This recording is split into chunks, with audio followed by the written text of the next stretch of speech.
We do a lot of collaboration with other studios, other visual effects studios, and of course our own studios. We have locations in Los Angeles, in Albuquerque, in Vancouver, in India, so we are very used to now a distributed workflow. Whereas a few years ago, this was really a foreign concept. We would tend to just work on a whole movie inside of our building, and we didn't have to collaborate with a lot of other people, and that just wasn't a requirement of the business as it is today.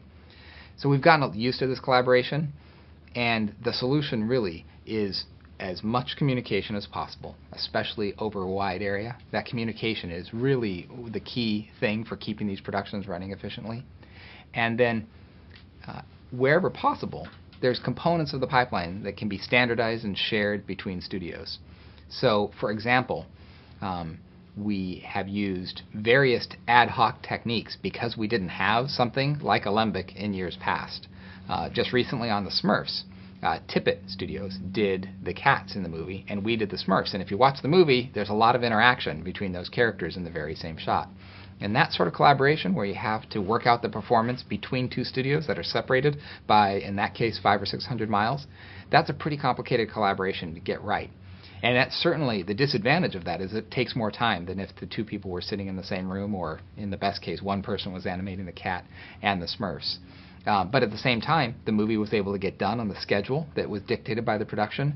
And Tippett did their work on the cat, and we did our work on the Smurfs, and it came together in a movie that looks like a cohesive whole, which is exactly the goal and exactly the desire that we were aiming for.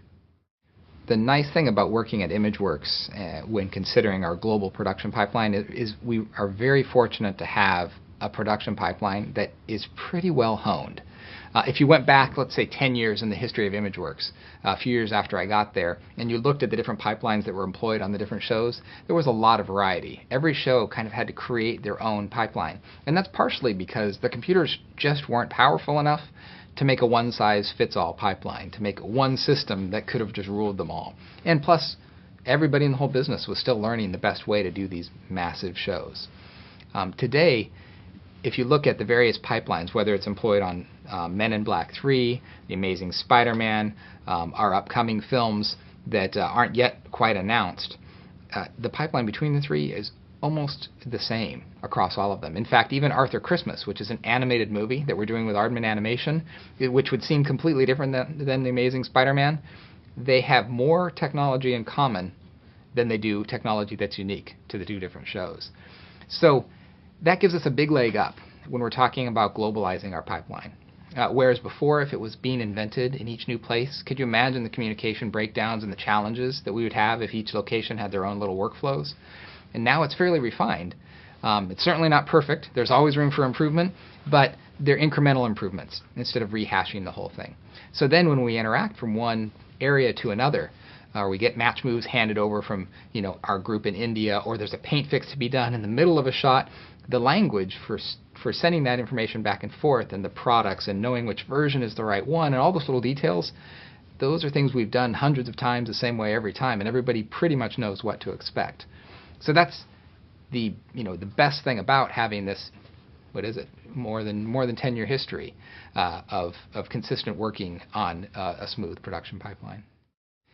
Sony Imageworks has had a lot of opportunities to work on 3D films, dating back to Polar Express, which was released in 3D IMAX, and was in part responsible for sort of triggering this resurgence in the popularity of 3D. When everyone saw The Returns and how that movie had such legs, in part due to its 3D release, everyone was very interested in this, and we had the opportunity to be involved in this stage of the resurgence of the popularity of the medium. So we've done, I think, more 3D films than anybody, and it's been an area we put in a lot of investment. And when we first did it, we were talking about adding a significant amount of money just to deliver a 3D version of the film, because of course you've got to render everything twice, you've got to work out you've got to take all the cheats that you were doing for just the 2D version out of the pipeline and refigure out the solution for 3D. It was an enormous additional complexity to the production because it was brand new to us. At this point now, we're pretty used to what we call 3D compliant workflows, which is some of those hacks that we used to do to get the 2D movie out, we've simply just taken off the table if the movie is probably going to be a 3D movie. And it's still the case where halfway through a production, they may decide to make a movie 3D. So we try to keep all of our workflows as 3D compliant as possible, so that if a customer comes to us, if our studio comes to us and says, this movie is perfect for 3D, our release date just opened on the 3D screens, we've got an opportunity here to really, we think this movie would be great in stereo, we can turn that around for a reasonable time, in a reasonable time and for a reasonable cost. So it's a huge challenge to make that stereo workflow go through our entire pipeline. And we're doing some work right now with native stereo acquired plates, 2 cameras on set for some of our movies, and that has to go through the entire pipeline and be as fluid as possible. At Sony Pictures Imageworks, we have a great team of developers who are responsible for our entire pipeline worth of tools.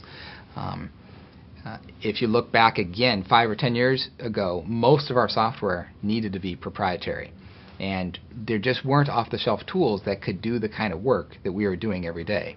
And today, the answer is thankfully the opposite. There are a lot of excellent third-party tools that we can plug into our pipeline to solve particular problems.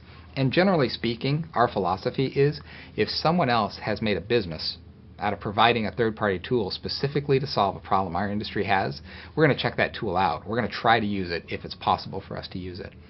Now, at the scale that we are at Sony Imageworks, with the number of artists we have, sometimes it's still cheaper to use an in-house solution because we don't have to buy a bunch of licenses and handle those costs. But very often, the additional ability you get from using a 3D pipeline that, say, people already know and are familiar with and can plug right into is a huge advantage to us. So, for example, one of our tools, which is a tool that was developed internally, we actually did a deal with the foundry to distribute for them to distribute it commercially. So Katana, which is our 3D lighting package, is now being distributed, or is close to being distributed, is going into beta in the fall by the foundry. So we've taken an in-house package that was proprietary, and it's actually becoming a commercial package that anyone can buy and use to light hundreds of shots efficiently using a portion of our pipeline.